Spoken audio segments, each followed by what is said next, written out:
napapansin. Seasoned vet pero tasteless, mga bagong patikim. Si broski masyado na salty, gusto mo bang ako pa'y mag-asin? Sige sa miss youth, gusto mo ng issue, mag-ubusan tayo ng magazine. Bra! Alam niya ba patay ng mama niya?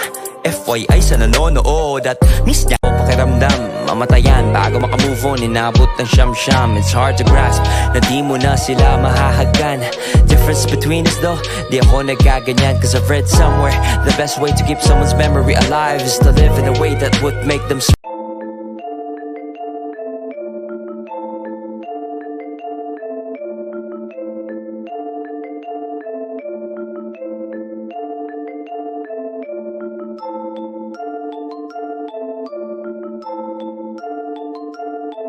rin makaget over sa past. Para ko alam kasi nung flip stage pa lang ako na yung nauna kay Real talk, sinundot ko yung puso gamit edits, sinampal ko yung uso. Walang kondom, may dugong tumutulo, pero dahil tropa tayo pinutok ko sa puso ko. Nagkataon pala baka may kuya pa si Clay, nakaiingitan niya kasi mas cute pa sa kanya. Nung dinis ko si Darshay, kala mo kupal talaga halatang pikon si Frey.